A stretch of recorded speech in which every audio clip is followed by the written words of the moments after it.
जैसे f2 तो parameter I don't know क्या पास हुआ है, लेकिन इसकी रिटर्न टाइप में है क्लास में। फॉर एग्जांपल जैसे ऐड था, अब ऐड क्या करता है, ऐड एक रिजल्ट को रिटर्न करता है ना। तो जब ये रिजल्ट रिटर्न होगा तो एसेंशियली रिजल्ट यहां पर नहीं आता, बल्कि क्या आता है, एक इस रिजल्ट की टेम्परेरी कॉपी बनती है और उसमें भी ये डी होता है, और ये जो सीज है ये भी एग्जैक्टली वही होते हैं। और ये पता है ये टेम्प किस तरह साइन होता है,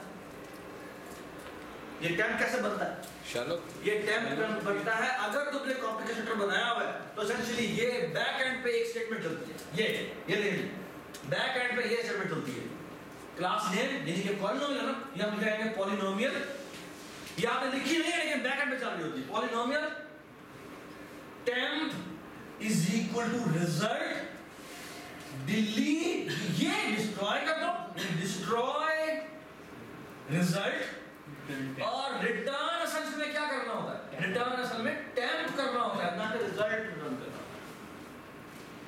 और ये जो टेम्प है ना, ये आपको नजर नहीं आता, ये बैकएंड पे बनता है और बैकएंड पे ही डिस्ट्रॉय हो जाता है अगली लाइन एग्जीक्यूट होने के फौरन बाद। एड्रेस से फिर हम चेक कर सकते हैं क्योंकि उसका रिजल्ट का और टेम्प का एड्रेस डिफरेंट होगा। बिल्कुल डिफरेंट, बिल्कुल रिजल्ट दोनों के एड्रेसेस डिफरेंट होंगे। You can actually check it कि उस ऑप्शन से निकलने से पहले उसका एड्रेस चेक करो और इस टेम्प का एड्रेस चेक करो, दोनों के एड्रेस डिफरेंट होंगे। ये शेयर कॉपी बना रहे हैं यहाँ पर, ये सिंपल, ये अगर तुमने कॉपी का शटर बनाया हुआ है तो ये यहाँ पर इसकी डीप कॉपी होगी, और अगर तुमने कॉपी का शटर नहीं बनाया हुआ तो ये उसकी शैडो कॉपी होगी। समझ में?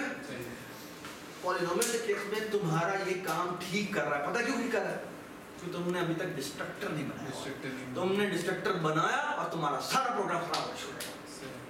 ठीक है, अगर तुम अपने आप को बचाना चाहते हो उसके तरीके क्या है कि डिस्ट्रक्टर बनाओ लेकिन साथ ही कॉपी का शटर बनाओ, और इससे क्या होगा, आप you will be in the safe hand. ठीक है, आपकी मेमोरी डिलीट होगी लेकिन वो साथ एक नई डीप कॉपी बन चुकी है। बस नहीं, कॉपी कंस्ट्रक्टर 3 जगहों पे कॉल होता है। पहला at the time of creation, और आप इसकी असाइनमेंट करते हैं, एक्चुअली यही आंसर है। ठीक है, लेकिन ये केस 3 जगहों पे अक्कर कर सकता है। At the time of creation assignment करते हैं नॉर्मल फ्लो में, आप किसी क्लास के अंदर जब आप बाय कॉपी भेजते हैं तो वहां पर ट्रांजैक्शन हो सकती है, या आप एक फंक्शन से बाय कॉपी रिटर्न करवा दें। ठीक है, क्या हुआ, क्या हुआ, सही तरह बैठो। Everybody understand? Everybody understand? ठीक है, मैं भी आपको थोड़ी देर में ट्रेलर दिखाता हूँ, ये वाकई कॉल होने लगे। ठीक है, एक छोटी सी बात मुझे बताएं कि ये डिस्ट्रॉय हो रहा है ना, आपके ख्याल में पहले नई कॉपी बनती होगी या पहले रिजल्ट डिस्ट्रॉय होता है? फोर्स डिस्ट्रॉय हो गया तो कॉपी के बाद करेगा। ठीक है, तो मैं अभी आपको दिखाता भी हूँ कि पहले एक्सेल में वाकई पहले वो कॉपी बनाता है फिर वो डिस्ट्रॉय करता है। ठीक है, everybody with me and everybody understand कि डायनामिक अरे के अंदर आपको इस कॉपी डिस्ट्रक्टर की जरूरत है और डिस्ट्रक्टर की भी जरूरत है, पॉलिनोमियल में भी है, पॉलिनोमियल भी तुम्हें ये काम करना है। लेकिन ये फंक्शन के अंदर नहीं चलता ये, अगर ये स्टेटमेंट फंक्शन के अंदर लिखूँ ना, रीड करके दिस डॉट सीज करूँ मैं अगर, तो तब वो एरर देता है वहाँ पे। कल तुमने क्लास का नाम ये अगर गलती से ये मिस नहीं कर दिया, अगर ये मिस कर दिया फिर तो नहीं बताएगा ऑफ कोर्स, अगर ये क्लास का नाम कौन करेगा तुम कर रहे हो फिर बता। मैंने फंक्शन में एक नया बनाया पॉलिनोमियल, ठीक है, उसके एंड में मैंने इसको सीज करनी थी डिलीट, उसके एंड में सीज डिलीट करनी थी, मैंने किया है कि टेम्परेरी डॉट सीज आगे delete bracket temporary dot CS standard दिया। अदरवाइज क्या आपने कोई ऐसा ग्लोबल फंक्शन बना दिया और आपने ग्लोबल फंक्शन बना दिया जिसके अंदर ये नहीं लिखा, फिर तो नहीं ग्लोबल नहीं चेक कराना, ऐसा हो नहीं सकता। ठीक है, ये तो हमारे सामने चल रहा है, ऐसा चल रहा है क्लास के अंदर। ठीक है सर, ये पॉइंटर जब हम रिटर्न करते हैं फंक्शन में तब भी यही सीन करता है क्या, ये जो आपने कहा था ये बैक पे जो आपने किया हुआ है, पहले उसका टेम्प का एक बनाता है, उसके अंदर उसको कॉपी करता है और फिर उसके बाद उसको डिलीट करता है। ये तमाम जब भी आप बाय कॉपी रिटर्न करते हैं, एक बात सुनना जी, जब भी आप बाय कॉपी किसी चीज को रिटर्न करेंगे, ठीक है, तो वो उसकी नई कॉपी बनती है और वो नई कॉपी में उसका एग्जैक्ट डिटो कॉपी बनाता है, शैडो कॉपी करता है और वो शैडो कॉपी रिटर्न करता है। अब अगर तो इंटीजर में रिटर्न होता है ना, अगर तो इंटीजर में रिटर्न होता है तो वो उसकी भी एक नई कॉपी बनाता है। यानी फॉर एग्जांपल अगर मैं लेट्स से एक फंक्शन बनाया, इसका नाम है सम, और वो अरे की सारी वैल्यूज को सम करता है और वो सम वैल्यू रिटर्न करता है। अब सम वेरिएबल उस फंक्शन का लोकल फंक्शन है और उसमें वो सम रिजल्ट निकाल के रिटर्न जब तुम सम करते हो तो सम नहीं रिटर्न होता, वो एक टेम्परेरी वैल्यू बनाता है जिसके अंदर वो सम की वैल्यू रखता है, सम उसी फंक्शन में डिस्ट्रॉयड होता है।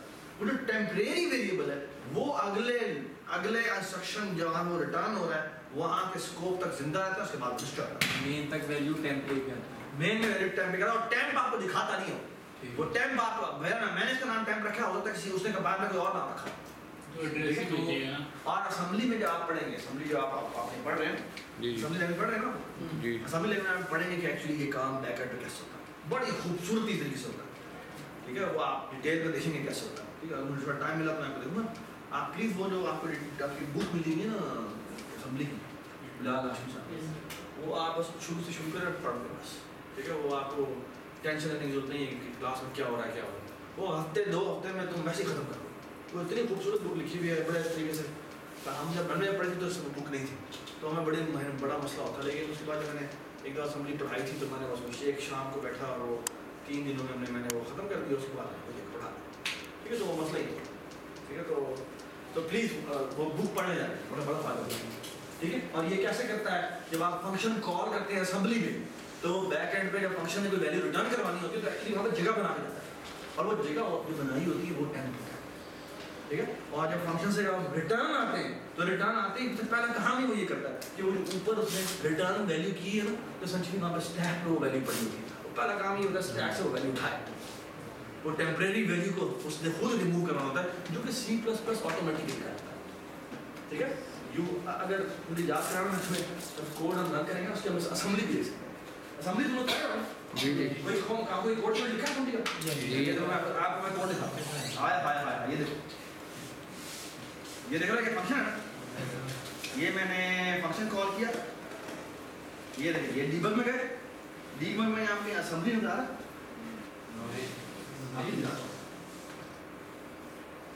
कितने की वीडियो यहाँ पे नजर आ रहा है, ये देखिए डिसअसेंबली, ये चेक करें, देख रहे हो यू कैन एक्चुअली सी कि ब्लैक एंड पे वो बाकायदा असेंबली बनाता है। ये अब आप पैरामीटर पास कर रहे हैं तो पैरामीटर में एक्चुअली ये एड्रेस स्टोर होगा और जब वो रिटर्न करते हैं और ये एक्चुअली जब हम यहाँ पे फंक्शन कॉल करते हैं तो ये कॉल कर रहा है कि इस एड्रेस पे कॉल कर, ये एक्चुअली लेबल है, लेबल का पता है तुमको, लेबल होता है तो एक्चुअली वो लेबल कॉल कर रहा है, प्रिंट के असल में बैकएंड में लेबल होता है, उस लेबल पे कॉल करता है और जब वो रिटर्न करता है तो एक्चुअली यहाँ पे जगह बनाई होती है जैसे वो रिटर्न रिमूव करता है। ये बड़ी जबरदस्त किस्म की चीज़ है, ठीक है।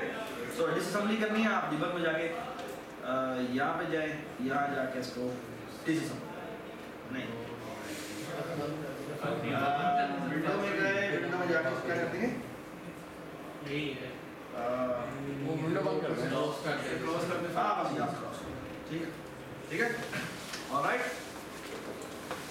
चलें इसको हम स्टॉप करते हैं और नाउ लेट्स मूव फॉरवर्ड, और ये मैंने बंद कर दिया और now I want to make another project and that project is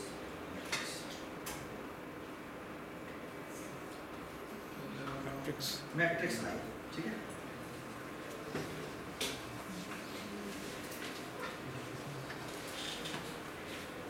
ठीक है जी, तो बेटा मुझे एक तरह सवाल है आपसे,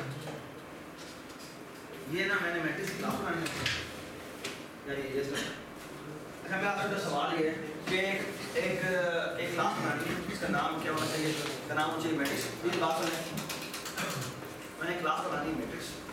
अच्छा मैट्रिक्स का काम क्या होना चाहिए, मैट्रिक्स का काम होना चाहिए बैकएंड और 2 डायमेंशनल अरे स्टोर करें, ठीक है सर।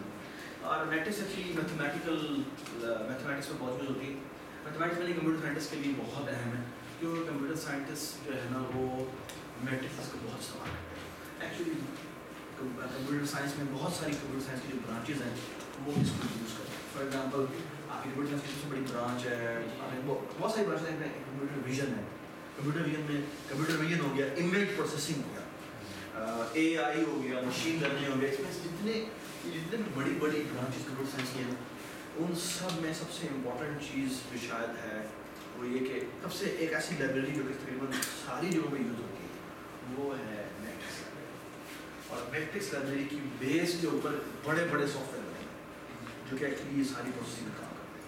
ये बैकएंड पे एसेंशियली जब आप वीडियो प्रोसेसिंग कर रहे होते हैं, वीडियोस क्या होता है, इमेजेस होते हैं, और इमेजेस क्या होता है, इमेजेस बैकएंड पे एसेंशियली 2 डायमेंशनल अरे होती है और हर वैल्यू जो होती है वो एक्चुअली रेड ब्लू ग्रीन की है, ठीक है ना। तो अगर आपने फॉर एग्जांपल एक फेस रिकग्नाइज करना है, वीडियो में से कुछ चीज़ें रिकग्नाइज करनी है कि बंदा यहाँ पे आ रहा है, बंदा गिर गया है, एक्सीडेंट हुआ है, इस तरह की चीज़ें फिगर आउट करनी है, ठीक है, क्रिमिनल्स को आइडेंटिफाई करना है वगैरह वगैरह, ये सारे प्रॉब्लम बैकएंड पे एक्चुअली मैट्रिक्स में कन्वर्ट होता है, ठीक है।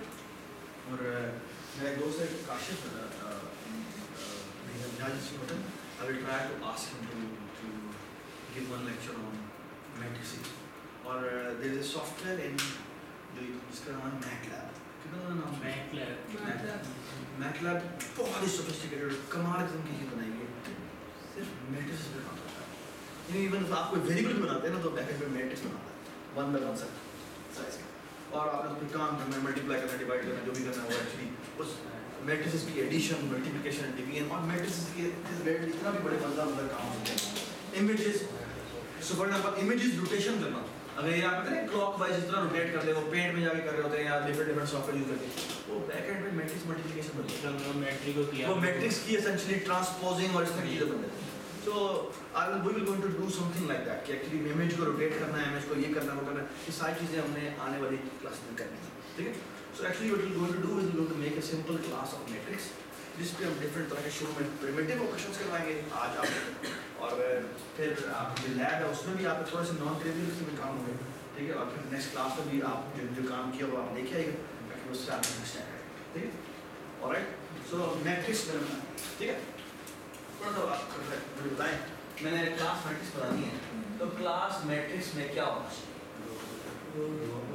हाँ, एक तो इंटीजर रो नहीं चाहिए और इंटीजर क्या होना चाहिए? और डबल पॉइंटर। शाबाश, अब मेरे पास डबल पॉइंटर होना चाहिए क्या? 20 का। Why double pointer? 2D है, ठीक है। अच्छा, आप थोड़ी सी मेरी बात सुनिए, बड़ी इंपॉर्टेंट बात है। लेट्स से कि मैं आपसे मैं चाहूँगा क्या कि मेन में मैं ऐसे लिखूँ, मैं यहाँ पे लिखूँ मैट्रिक्स और यहाँ लिखूँ मैं फॉर एग्जांपल m, और यहाँ देखिए मैं लिखूँगा यहाँ मैं लिखूँगा क्या, इसका नाम लिखूँगा लेट्स से मैं कहता हूँ 5/10 और यहाँ पे वैल्यू देता हूँ 2। तो मतलब पता क्या, 5/10 की मैट्रिक्स बनाओ और तमाम वैल्यूज 2 से इनिशियलाइज करते हैं, ठीक है, बस नहीं, ठीक है। सो फार सो गुड, ओके। या इवन आपको रैंडमली भी इनिशियलाइज करना चाहते हैं m dot random minus function बना दे जो कि हर वैल्यू को रैंडमली इनिशियलाइज करे, ठीक है, वो भी आप करना चाहते हैं, ठीक है। मैंने सिंपल सा काम किया, ठीक है। कैन यू टेल मी कि इसकी बैकएंड में पिक्चर क्या है? ये मेरा मेन है, मेन में मेरा ये स्टैक सेगमेंट है और ये मेरा लूप सेगमेंट है, तो होगा क्या कि बैकएंड पे ये मेरा ब्लॉक बनेगा, ओके। इस ब्लॉक में ये 4 बाइट होंगे, ये 4 बाइट होंगे, एक्चुअली एक और भी यहाँ पर है 4 बाइट और, बाय 4 बाइट और होंगे। ये रोज है, कॉलम है और फिर वीज है। रोज की वैल्यू होगी 5 और इसकी वैल्यू होगी 10 और ये मेरा वीज जो है ये एक डबल पॉइंटर है, ठीक है। डबल पॉइंटर का मतलब क्या है कि एसेंशियली ये एक पॉइंटर है जो कि पॉइंटर है जो कि डबल पॉइंटर है, which means it will point to a array of pointers, okay, array of pointers or some pointer, ठीक है, a pointer pointing to a pointer, ठीक है, alright। तो एसेंशियली इसके थ्रू मैं क्या करूंगा, because this is an integer pointer, so what I will going to do is through this I will going to make an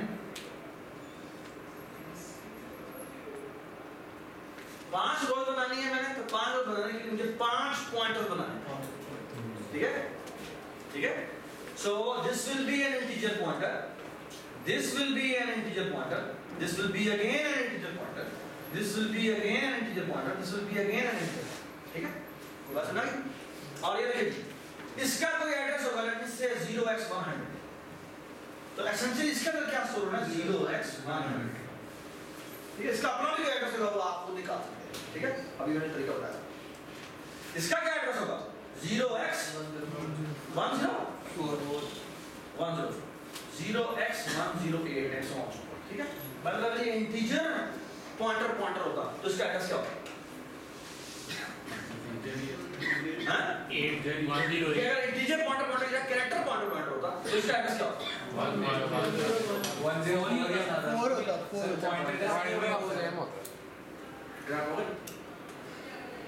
अगली बात, essentially ये है रोज के पॉइंटर।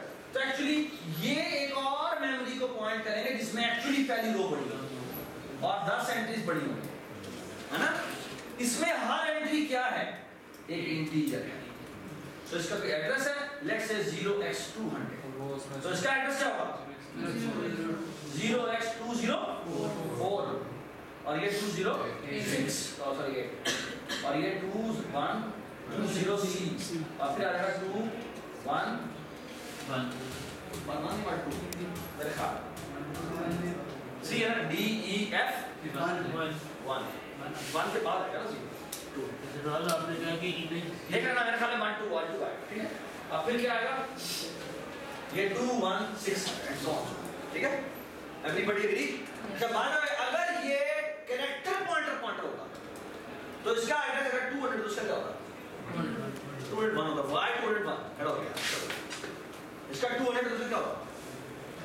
इसका 201 होता। y 201 बिकॉज़ ये कैरेक्टर है तो कैरेक्टर वैल्यूज है। तो जो वैल्यूज है उनके ब्लॉक्स के अंदर में जितनी उस वैल्यू की मेमोरी होती है। जरा उठा मान ले तुम ना यहाँ के बैठो, इधर आओ बेटा, इधर उठा लो।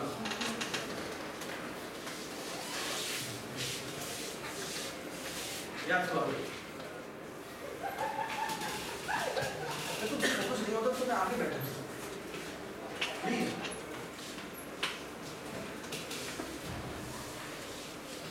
Okay, so far so good, ठीक है? और लेकिन हमने मैट्रिक्स की बनाने को मैट्रिक्स बना, ठीक है? Everybody understand? ठीक है सर, मुझे बताएं कॉपी चैप्टर बनेगा?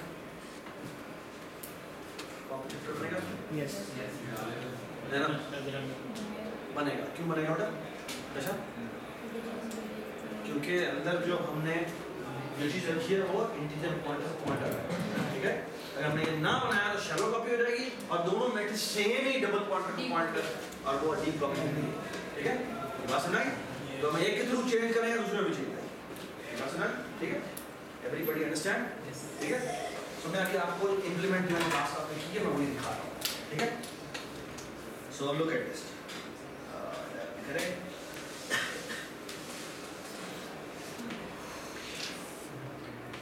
All right.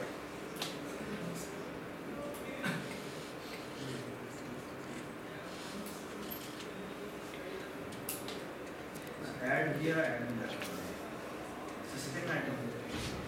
अभी आपने कहा था जिस तरह इमेजेस होती हैं वो मैट्रिक्स होते हैं, ये जो हम फिल्टर वगैरह लगाते हैं उसके ऊपर देखिए एक और लेयर लगा देते हैं। दोबारा बोल क्या?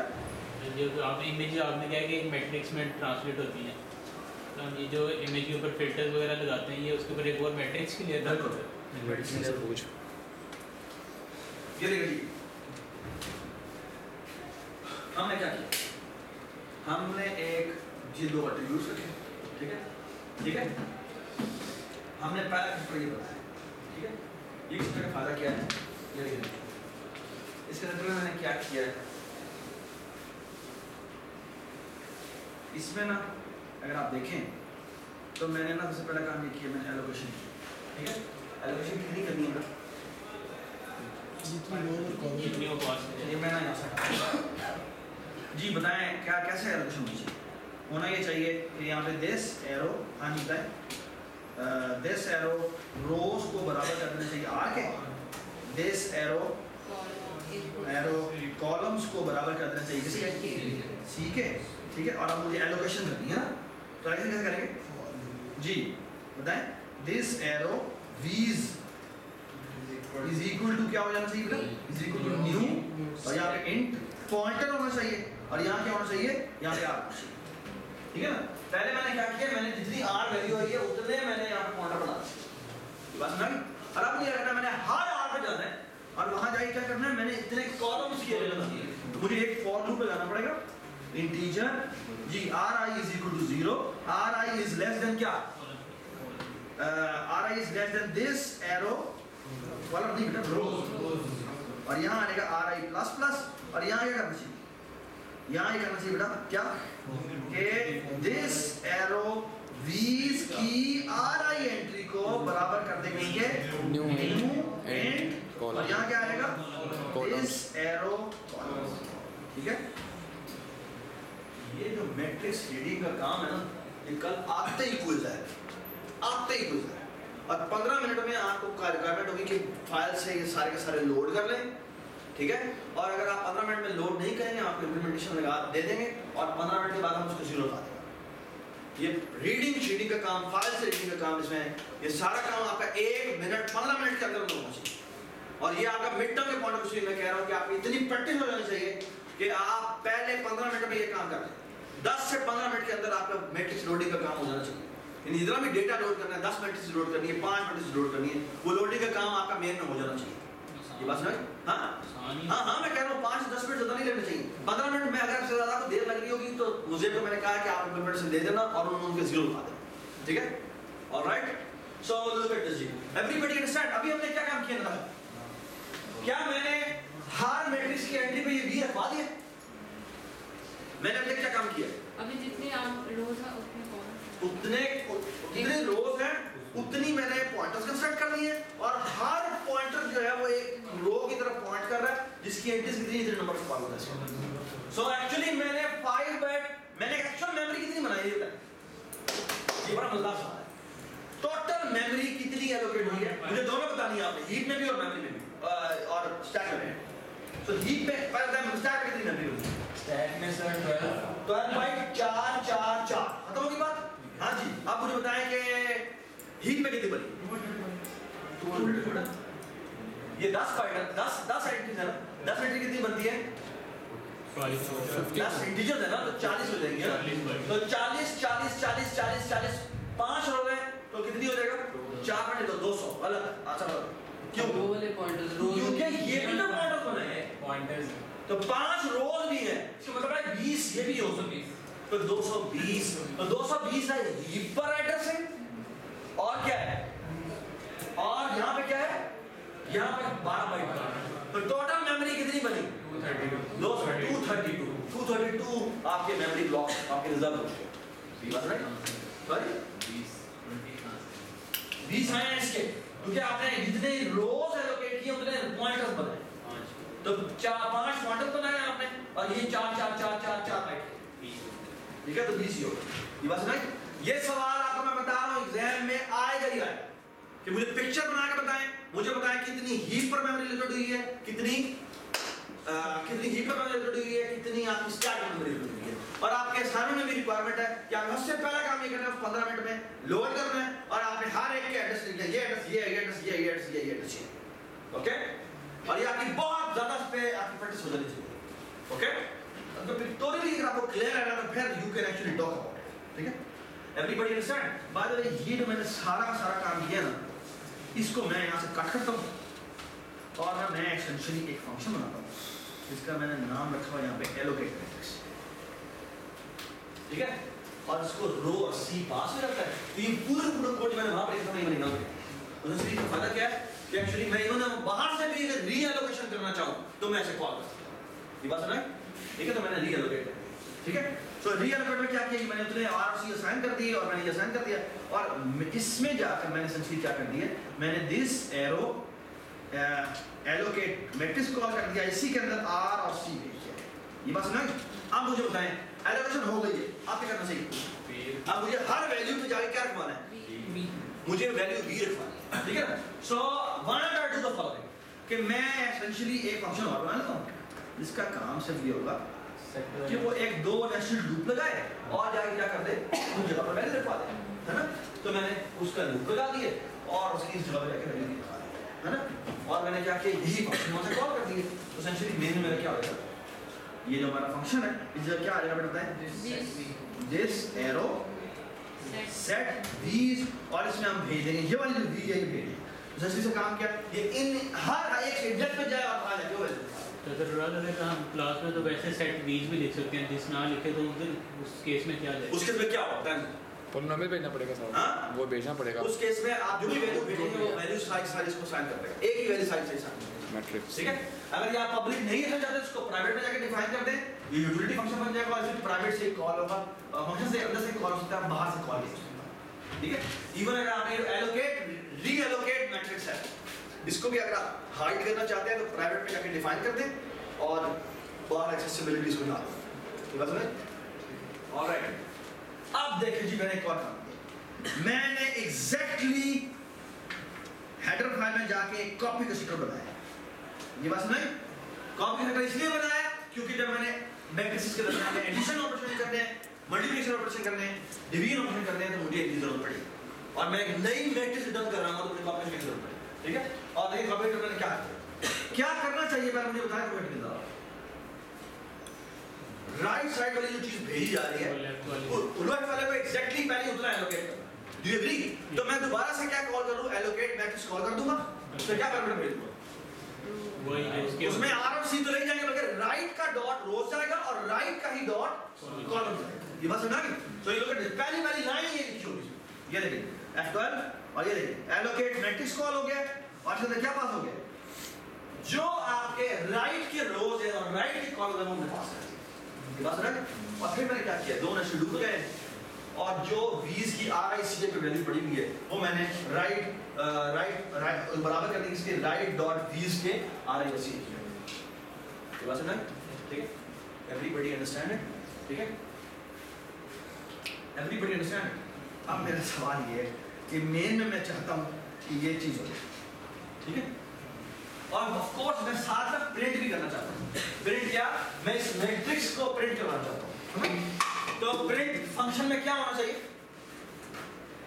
ये देखिए मैं हेडर में जाता हूँ, यहाँ पर मैंने एसेंशियली प्रिंट मैट्रिक्स किया है और प्रिंट मैट्रिक्स में मैंने एक constant character pointer matrix name भी भेज देता हूँ। ये मैं क्यों भेज रहा हूँ? ताकि सारा नेम भी डिस्प्ले हो जाए, ठीक है? अच्छा ये प्रिंट फंक्शन क्या करेगा बताएं मुझे? रूल बिटा आपने वैल्यू प्रिंट करेगा, कितनी वैल्यू प्रिंट करेगा? इतनी रोज होगी, है ना? इसका मतलब इसको एक लूप लगाना पड़ेगा, दो लूप लगाना पड़ेगा, दो नेक्स्ट लूप लगाने पड़ेंगे, किसके ऊपर वाले रोज के और कॉलम के, और एक्चुअली जहां पर वैल्यू असाइनमेंट होती है उसकी जगह बस सी आउट कर देना, ठीक है? और ऊपर वाले लूप के नीचे वाले अंदर वाले लूप के फौरन बाद आपको सी आउट एंड कर देना चाहिए। क्यों कर देना चाहिए? क्योंकि अगली लाइन दिखा बस ना। तो ये देखिए जी, ये देखिए प्रिंट में मैंने क्या किया, प्रिंट थोड़ा सा मैंने मजेदार लिखा हुआ है और ये देखिए मैं आपको फुल स्क्रीन करता हूँ ताकि आपको पता लग जाए। तो इसलिए पहला काम ये करता है कि जो भी इसको मैट्रिक्स नेम पास हुआ है सबसे पहले तो वो डिस्प्ले कर देता है, साथ उसके बताया था हाँ इसकी इतनी रोज है और इतने कॉलम है, और फिर एंडल कर देता है, ठीक है? इज इक्वल टू करके एंडल कर देता है। फिर यहाँ आता है, यहाँ पे वो बैकस्लैश टी कर देते हैं, हर रो से पहले वो दरमियान में लेता है, उसको नजर आए कि ये मैट्रिक्स है, ठीक है? और वो क्या करता है, उसके बाद वो वैल्यू पे वैल्यू डिस्प्ले करता रहता है, स्पेस कर देता है, बैकस्लैश एन कर देता है, यानी कि जब एक रो कंप्लीट हो जाती है दोबारा आएगा बैकस्लैश की तो आगे टैब। सो अब मैं आपको दिखाता हूँ डिस्प्ले कैसे। सो एसेंशियली यहाँ वो आता है, यहाँ आके सर नेम जो भेजेंगे वो एम की जगह जो भी हम भेजेंगे वो रिप्लेस हो जाएगा, ठीक है? अगर मैं नहीं भेजूंगा तो उसकी जगह एम लिखा हुआ है, ठीक है? ये देखिए जी, ये मैंने F12 भेजा, ये देखिए क्या बड़ा कर दो, ये बड़ा मसला है, हर मॉडल बना देगा उस पर फॉन्ट चेंज होता है, ठीक है? यू कैन सी कितना खूबसूरत से लिखा हुआ है ये वाली मैट्रिक्स है ना? अब मैं मैट्रिक्स नंबर बी दिखाऊंगा, तो मैट्रिक्स बी जब मैंने ये किया है तो ये कितने बाय कितने की मैट्रिक्स बन गई है? ये 5/10 की मैट्रिक्स बन गई है और इसमें वैल्यूज क्या सेव है? 1 से। तो अब मैं बी डॉट प्रिंट करूंगा तो चलिए ये सेव, ठीक है? Everybody understand? Everybody understand? Yes. अच्छा जी, और अब हम एक काम करते हैं, वो ये कि मैंने ये फंक्शन कॉल किया, ठीक है? ठीक है? Heads down, heads down, heads down, heads down, heads down, heads down.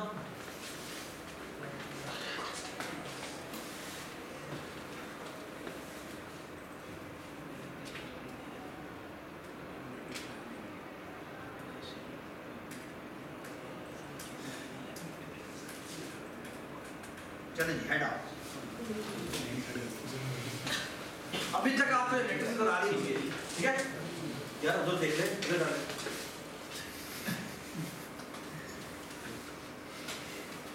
हमारा मैट्रिक्स नंबर ए है, मैट्रिक्स नंबर बी है। अच्छा होना क्या चाहिए कि मेरे पास मैट्रिक्स जब मैं ऐड करूं, ऐड करने के बाद क्या होना चाहिए, एक और मैं मैट्रिक्स सी बनाई जिसके अंदर मैं रिजल्ट लेना चाहता हूं। तो एक्चुअली होना क्या चाहिए था, नई मैट्रिक्स बनती और उसमें वैल्यू आ जाती है ना, लेकिन मैं आपको दिखाता हूँ कि वो ठीक नहीं चल रहा। और ये देखिए मैंने मैट्रिक्स सी बनाई और मैंने डिस्प्ले किया, ये डिस्प्ले क्या आ रहा है, 0 0 0 0 0 0। आप ये गलत, आप ये कुछ गलत हो, ठीक है। देखते हैं क्या होता है। शैलो कॉपी क्यों नहीं हुई पहली शैलो कॉपी कहाँ से हो जाएगा, तुमने कॉपी बना ली थी, बना दी कंस्ट्रक्टर, ऐसा होना नहीं चाहिए। सो जी ऐसे करते हैं, दोबारा से कॉल करते हैं, मैं इसको उठा के ऊपर रखता हूँ, इसको पता है, यस ठीक है ना। तो मैं आपसे बता, मैं फिलहाल प्रेस करूँगा, आपको पता है इसका क्या एक्चुअली दोबारा मूव भी कर सकते हैं, बड़ी ज़बरदस्त चीज़ है। F11 ये देखिए मैंने ये F10 बनाया, एलोकेट मैट्रिक्स कर दी, यानी कि दिस मेरे जो एक नई रिजल्ट मैट्रिक्स बन गई होनी चाहिए। सॉरी बाय द वे ये क्या हुआ है, ये क्या कॉल हो गया वैसे, कंस्ट्रक्टर है क्यों कंप्यूटर कॉल हो गया सर, हेक्टर भी कंप्यूटर कॉल हो गया, क्यों? क्योंकि सर जो हमने बाय रिजल्ट का वो फंक्शन बनाया जिसके अंदर हमने वैल्यू छोड़ उसकी नहीं हम नया बना रहे हैं मैट्रिक्स, कहाँ पर नया बना है, मेन में, नहीं हो जा नहीं, मेन में देखिए, मेन में मैंने कॉल किया है ये डॉट ऐड है ना, जो रिटर्न कर रहे हैं। एक मिनट और ऐड में देखिए क्या लिखा, केस 1 ऐड में क्या लिखा रिटर्न और रिटर्न जो मर्जी लिखा, यहाँ पे क्या लिखा बाय रेफरेंस नहीं भेजा वो, यहाँ बाय रेफरेंस नहीं भेजा हो, अगर बाय रेफरेंस नहीं भेजा हो तो एक्चुअली वो जो मैट्रिक्स फॉर्म में सेकंड पास हो रही है उसकी नई कॉपी बनेगी और ये इसी वजह से होगा, ठीक है। तो एक्चुअली नई कॉपी बन रही है, but that is perfectly fine, no problem at all. मैं शिफ्ट F11 प्रेस करूँ ना तो फंक्शन में तो फंक्शन से बाहर आता है, शिफ्ट F11 देखिए दोबारा इधर आ गया, मैंने दोबारा F11 प्रेस किया, आप ये देखिए ऐड में कॉल, ये अब ऐड में क्यों गया, क्योंकि उसने बी था वो कंस्ट्रक्ट कर लिया, ये बात सुनाई। और असेंबली में कोई मजा बताता हूँ, फंक्शन कॉल बाद में होता है, फंक्शन कॉल बाद में होता है, जो पैरामीटर हमने भेजने होते हैं ना वो पहले कंस्ट्रक्ट होते हैं। और असेंबली में जाके तुम देखोगे ना एक्चुअली आपको करके दिखाएगा। तो एक्चुअली आप पैरामीटर भेजते हैं ना, भेजने से पहले एसेंशियली आपको पहले जगह बनानी पड़ती है स्टैक का, यू विल सी कि आप ये पढ़ेंगे ना बुक और तो बड़ा तस्वीर में आपको बता देगा। पॉलिनोमियल वगैरह ये, अरे बात ठीक है, ये पहले से डिस्कस करें। यहाँ पे आ गए, मैंने ये रिजल्ट बना, अब रिजल्ट एक नई मैट्रिक्स बनी, ठीक है। जब मैंने रिजल्ट बनाया उसके अंदर ये दो पैरामीटर पास कर दिए, तो कौन सा कंस्ट्रक्टर कॉल होगा जरा, जिसमें पास होते हैं, और जो थर्ड पैरामीटर है v वो बाय डिफॉल्ट हमने रखा हुआ है क्या, 0 रखा हुआ है, ठीक है ना। तो इसीलिए वो तमाम रिजल्ट्स जो है उसको 0 0 0 0 0 साइन करता है, ठीक है। अगर मैं रिजल्ट को चेक करना चाहता हूँ इस वक्त तो मैं चेक भी कर सकता हूँ, भला कैसे, ये देखें मैं यहाँ पे रिजल्ट में जाता हूँ, वॉच में जाता हूँ, और ये अभी तक यहाँ पे नजर आ रहा है, यहाँ पे ये मैट्रिक्स नजर आ रही है। तो ये देखिए मैं यहाँ पे जाके एक्चुअली रिजल्ट में जो सब स्टोर है मैं देख भी सकता हूँ, कैसे, मैं यहाँ पे वॉच में गया, वॉच में जाके मैंने ये लिखा, ये देखिए ये रिजल्ट डॉट प्रिंट, और प्रिंट में मैं खुद ही पैरामीटर भेज रहा हूँ, इसका नाम रखता हूँ क्या, रिजल्ट, ठीक है। एंटर, ये देखिए आ गई matrix, you can actually see कि इस वक्त तुम्हारी इस रिजल्ट की वैल्यू क्या है। वो मैंने कैसे कॉल किया, वो मैंने एक्चुअली वॉच में जाके वो फंक्शन कॉल करते हैं। तो watch is a very powerful tool, you can actually physically call some function from there, ठीक है, वो उसी वक्त एग्जीक्यूट हो जाएगा। ये बात सही है, बी केयर, ये बड़ी जबरदस्त और पावरफुल बात है। बेटा प्रिंट में तो कोई एलोकेट नहीं हुआ ना, नहीं वो जो इसमें बात कर रहा हूँ, जो नया रिजल्ट, हाँ एक कंस्ट्रक्टर के अंदर एलोकेशन हुई है, बट दैट इज फाइन। और एलोकेशन होने के बाद सेट वी भी कॉल हुआ है, सेट वी क्या करता है, उन सबको वैल्यूज को जाके वैल्यू असाइन करता है। हमने जब थर्ड पैरामीटर नहीं भेजा तो बाय डिफॉल्ट वैल्यू ले लेगा, जो क्या है उसकी 0 वैल्यू। इसलिए सब यहाँ पर 0 0 आ रहा है, 0 0 आना चाहिए, बिल्कुल ठीक आ रहा है। हाँ, अब जो आगे की स्टेटमेंट लिखी हुई है उसमें होना क्या चाहिए था? उसमें होना ये चाहिए था कि रिजल्ट की हर वैल्यू को अपडेट होना चाहिए। ये गलत है। हाँ? दिस किया रिजल्ट डॉट हो। यहाँ पर दिस एरो वीज लिखा हुआ है, Result dot RES. Result dot वीज होना चाहिए था, and that is the problem. ठीक है, सो एक्चुअली अभी मैं नहीं करता, ये देखिए मैं पहली पे किया।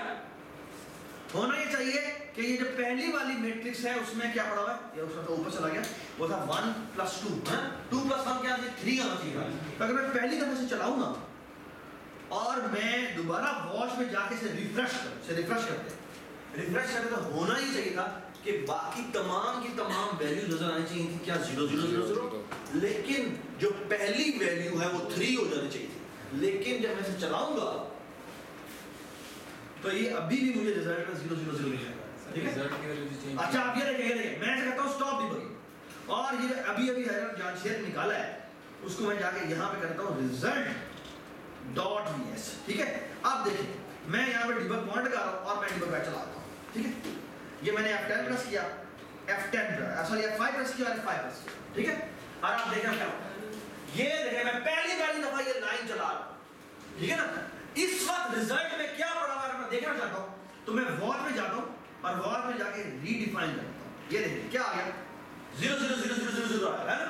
लेकिन अब जब मैं पहली दफा F10 यहाँ पे प्रेस कर दूंगा तो ये पहली वैल्यू कंप्यूट हो चुकी है जो क्या है 3, और अब अगर मैं इसको रिफ्रेश कर दूं दोबारा तो पता क्या नंबर आएगा 3 0 0 0 0 0 आएगा। ये देखिए ये मैंने किया रिफ्रेश और एक्टिव। ठीक है, बस में look at the power of debugging कि एक्चुअली आई कैन फिजिकली सी कि इसमें मेरे इसमें क्या वैल्यू पड़ी, इसमें मेरे क्या वैल्यू। ठीक है, अब मैं आपको कुछ बातें बता दूं, वो ये है कि अब हमने डिबग निकाल लिया है, मैंने इसे खत्म कर दिया है और मैं इसे चलाता हूँ तो ये देखिए ये हमारा मैट्रिक्स है। ठीक है, ठीक है, ऑलराइट। एक छोटा सा सवाल वो ये कि source.cpp में जब बेटा मैंने ये लिखा है तो कैन यू टेल मी कि क्या क्या हुआ है। हुआ ये है कि जब मैंने a.add कॉल किया तो जो a.add है वो कैसा है, ये देखिए जो a.add है वो ऐसा है। ये देखिए ये मैंने हेडर फाइल डाली, इसको उठा के यूं कर दिया। ठीक है, ये आपके सामने बता रहा है, ये इसकी ऐड की implementation. Can you tell me कि जब a.add कॉल करेंगे तो सबसे पहले क्या कॉल कॉपी का सेक्टर। ठीक है, कॉपी सेक्टर कॉल हुआ तो उसके बाद b की नई कॉपी बनेगी। ये जो b है ये b नहीं है। ठीक है, क्यों उसे नई कॉपी बनी। ओके, अब एक और बात देखिए, ये जो ऐड फंक्शन है इसको मैं F12 करता हूं, इसको भी मैं खींच के यहां ले आता हूं। ठीक है, इसमें अगर आप देखें आगे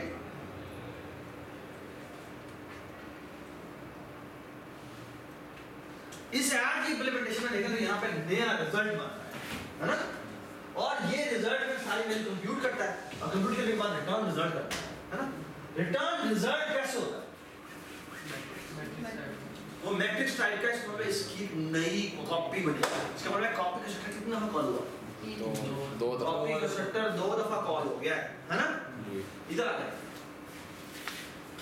जब हमने लिखा मैट्रिक्स, और यार इधर देख ले, जब matrix underscore C T is equal to लिखा है तो यहाँ पे क्या होगा, यहाँ पे तीसरी दफा कॉपी सेक्टर कॉल होगा। कितनी दफा कॉपी कॉल हुआ है, टोटल 3 दफा कॉपी सेक्टर कॉल हो चुका है। बस नहीं, तो एक सवाल मैं आपको मिट कर फिर बता रहा हूँ, और वो ये होगा अपनी बात नहीं, उसी के पार्ट होगा। एक्चुअली कॉपी सेक्टर से रिलेटेड सवाल होते हैं और वो होता है कि हाँ भी मुझे बताएं कॉपी सेक्टर कॉल कितने हुआ है। ठीक है, और एक्चुअली दैट्स द टेस्ट, क्या आपको पता भी है कि नहीं पता, आपने डेफिनेशन याद की हुई है या आपको फिजिकली पता है कि यहाँ पे कॉपी सेक्टर कितना हुआ है। Everybody understand. ठीक है, कल की लैब में क्या होने जा रहा है, कल की लैब में ये मैट्रिक्स क्लास हमने बनाई है, आप घर जाएं, घर जाके ये जब आपको टाइम मिले तो आप कर लें। अच्छा, एक छोटी सी बात वो ये कि सारी सबमिशंस जो है ना मैंने बना दी हुई है, पॉलिनोमियल कल रात को ड्यू है। ठीक है, इसमें डिवीजन भी शामिल है। ठीक है, डिवीजन और मॉडल्स भी शामिल है। और आपने कल जब लैब में आना है तो कोशिश करें कि आपने मैट्रिक्स का जो कोड है ये किया हो, अगर मैं आपको इमेजेस दूंगा लेकिन आपको कोड नहीं दूंगा, ठीक है। आपने फाइल से भी लोडिंग कर लेनी है। आपने एसेंशियली जो आपको मिलेगा क्या, आपको फाइल में मिलेंगे 10 मैट्रिसेस मिलेंगी और उनका वही कैलकुलेटर का कोड जाना है। क्या मतलब, matrix 1 is equal to matrix 2 plus matrix 3 कर दूं तो ऐड कॉल, मैट्रिक्स 2 माइनस मैं 3 कर दूं, M3 कर दूं के बाद आपको वहाँ पर वो माइनस कॉल कर देगा। इस तरह से मैंने बहुत सारे फंक्शन लिखे होंगे जो कि हम आपको बताएंगे। बात समझ आई? ठीक है। कल की बड़ी मजेदार और बड़ी इंपॉर्टेंट है एडिशन, सब्ट्रैक्शन, मल्टीप्लिकेशन, इक्यूमुलेशन। इक्यूमुलेशन होता है कि जो उसमें स्टोर हुआ है वही वैल्यू उसमें ऐड हो जाए। यानी कि मैं कहता हूँ कि C प्लस, कहते हैं C प्लस इक्वल टू 2 कर दूँ, मतलब क्या है उसमें ऐड हो जाता है। तो अगर मैं लिख दूँ matrix 1 equal to matrix 1 plus matrix 2, तो मैं अपने आप में इक्यूमुलेट कर रहा हूँ। तो इक्यूमुलेशन कैसे करते हैं ये भी आपको बताएंगे। फिर एक और चीज़ जिसे कैस्केडिंग कहते हैं, वो आपको मुझे बताया कैसे करते हैं, ठीक है। तो बड़ी मजेदार लैब है, वो आपने कल करनी है। इसका डॉक्यूमेंट शेयर कर देना, देख लेंगे क्या डॉक्यूमेंट इसका शेयर, डॉक्यूमेंट्स का शेयर कर देंगे, वो अभी थोड़ी रात को शेयर कर दीजिएगा, डॉक्यूमेंट अभी कर दीजिएगा। लेकिन मेरी हमारी टॉप प्रायोरिटी है, मुझे प्रीवियस जो 2 लैब्स हैं वो आपकी सबमिट हो जानी चाहिए साल तक। इसका मतलब है कि आपकी मैट्रिक्स पॉलिनोमियल मल्टीप्लिकेशन, पॉलिनोमियल की क्लास जिसमें डिवीजन और शामिल है, ठीक है, और सॉरी फ्रैक्शन और कॉम्प्लेक्स नंबर, स्टूडेंट की क्लास, ठीक है, और जो अरे डायनामिक अरे वाली है वो आपकी इस वीकेंड पे हुआ है। और वीकेंड का मतलब ये है कि you can submit it till Saturday night, ठीक है। तुम लोगों की क्लास काफी लेट होती है तो बारिश आपकी फ्राइडे नाइट है, तुम लोग की सैटरडे, ठीक है। और इवन आपका जो आप आज का क्विज जो मैं बताने लगा हूँ वो भी आज बाकी सबका 9 बजे तक ड्यू है और आप लोगों का 12 बजे ड्यू है, ठीक है। तो मैं खुद बताऊँगा कुछ, ठीक है। कोई सवाल तो नहीं? ठीक है। अच्छा एक छोटी सवाल दोबारा सुन लें, कंसेप्टर कब कॉल होता है? कोई और कंसेप्ट करते हैं, कॉम्पिटिटर कब कॉल होता है? कोई बात है जब हम at the time of creation assignment कर रहे हैं, ठीक है। अच्छा एक सवाल जो आपने नहीं किया वो ये कि क्लास दोनों ने किया लेकिन यार आपने वो ये क्या करना, ये लिखना, यहाँ पर मैंने लिखी डायनामिक अरे, यहाँ पर लिख दिया फॉर एग्जांपल A और यहाँ मैंने जो लिखा है वहाँ पे, ठीक है। अब मैंने बनाया डायनामिक अरे और यहाँ B लिख दिया, तो क्या होगा कि बाय डिफॉल्ट वाला कॉल होगा ना। अब अगर मैं लिख दूँ ना B is equal to A, role है, क्यों रोल है कि एक्चुअली जब मैं B is equal to A कहता हूँ तो कॉपी के साथ कॉल नहीं होता, ये कि अभी तक तभी कॉल होगा जब at the time of creation he assign होगा। इसके लिए एक और फंक्शन है जो कि ओवरलोड करना पड़ता है। मतलब ये जो कंस्ट्रक्टर आपका शैलो कॉपी वाला कौन जब डीप बनाया है ना, इसकी जो कहते हैं ओवरराइडिंग। ओवरराइडिंग का मतलब है कि जो क्लास जो कि बाय डिफॉल्ट इंप्लीमेंटेड है कंपाइलर में, उसको मैं ओवरराइड करना, तो ओवरराइटिंग भी कहते हैं उसको, ओवरराइडिंग यूज करते हैं C++, ठीक है। मैं उसको ओवरराइडिंग कर रही हूँ, तो समझ में आ गई बात, ठीक है। आप अपनी बात सुनें। ये काम हम हैंडल नहीं करेंगे, ये हम अगली क्लास में करेंगे या उससे अगले वीक में करेंगे, ठीक है, जो आने वाले, ठीक है। कंस्ट्रक्टर कहाँ कॉल होता है? खुद कॉल होता है जब भी कंस्ट्रक्ट होगा, ठीक है। ऑब्जेक्ट कहाँ कॉल होता है? जब at the time of creation क्या हो रही है साइंस है। कंस्ट्रक्टर कहाँ कॉल होता है? जब एक ऑब्जेक्ट डिस्ट्रॉय हो, ठीक है, वो चाहे ब्लॉक से निकल रहा हो, और अगर पॉइंटर के थ्रू हीप पर बना हुआ था तो पॉइंटर के थ्रू अगर आप डिलीशन करने लगेंगे तो क्या हुआ? उनके डिस्ट्रक्टर कॉल होगा। बस में एक छोटी सी बात जल्दी से, कि अगर मैं फॉर एग्जांपल यहाँ पे पॉलिनोमियल टाइप का यहाँ पे स्टेरिक पीस बनाता हूँ और यहाँ पे मैं इक्वल टू न्यू कर देता हूँ, क्या यहाँ पे करता हूँ पॉलिनोमियल और यहाँ करता हूँ 10, कितनी पॉलिनोमियल्स बनेंगे? 10। कितनी दफा कंस्ट्रक्टर कॉल होगा? 10 दफा कॉल होगा डिफॉल्ट पैरामीटर वाला। ये बात समझ? आप सुने बात अगली। अगर मैं कहता हूं डिलीट पीस, बता सकते हैं क्या कॉल होगा? डिस्ट्रक्टर। क्या कॉल होगा? डिस्ट्रक्टर कॉल होगा। कितने ऑब्जेक्ट्स का डिस्ट्रक्टर कॉल होगा? 10 का। क्योंकि हर ऑब्जेक्ट डिलीट होने के लिए जा रहा है और वो बारी कॉल हुआ। देखना कैसे कॉल होगा। लूप नहीं लगाना पड़ेगा इसके लिए, लूप नहीं लगाना पड़ेगा, वो ऑटोमेटिकली कंपाइलर को बहुत कॉल करता है। जैसे कंस्ट्रक्टर काम जैसे ही अरे इस तरह अरे करते हैं तो अरे डिलीट होती है खुद को, तो इस तरह हर एक का अलग अलग कंस्ट्रक्टर कॉल होगा, ठीक है। You can actually see it. अगर आप उसमें से सी आउट लगा दो ना, डिलीट करो और सी आउट लगा दो कि भाई इस वक्त मेरी तो पहले डॉट एरो प्रिंट करते ना, दिस एरो प्रिंट कॉल करते ना, तो बताएगा I am deleting this polynomial, I am deleting this polynomial. I am actually you will see कि वो डिलीशन किस ऑर्डर में करता है। एंड बड़ी वेरी इंटरेस्टिंग क्वेश्चन, अगर मैं पॉलिनोमियल्स की मैंने एरे बनाई हुई हो तो किस ऑर्डर में डिलीट करता है, ठीक है? मेरा ख्याल है सीक्वेंशियल डिलीट करेगा, लेकिन you can actually see that, ठीक है? ये देख रहे हैं ना कि ये एक सवाल एग्जाम में आ सकता है, ठीक है? ये किस ऑर्डर में डिलीट होगा। अच्छा जी, अब एक सवाल जो कुछ है, ठीक है? 1 मिनट गुजरे, ठीक है? लेकिन आपको रात तक आपको 12 बजे टाइम है। ये आपका है मेन में सिर्फ एक लाइन लिखी है और वो लिखी हुई है सी आउट हेलो।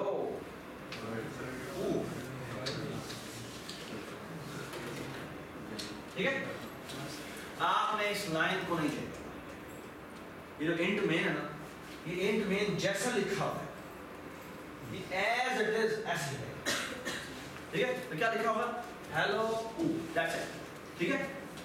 अच्छा, इस प्रोग्राम को जब मैं रन करूंगा, बाद में इसके साथ आपने जितनी मर्जी क्लास बनानी, जितनी मर्जी जो भी बनाना है आप मुझे बाय आउट किया हुआ, ठीक? आपके पास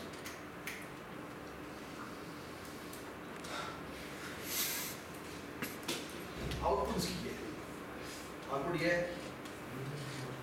वेलकम वेलकम सब्सक्राइबर्स, आप अपना नाम लिखिए, ठीक है? हेलो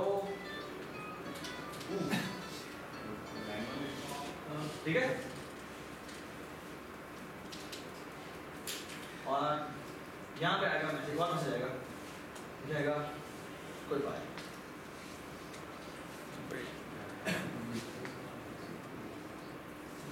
ठीक है? मेन में ये लिखा हुआ है, लेकिन जो आउटपुट होगी वो ये, ओके? कैसे ये पॉसिबल है?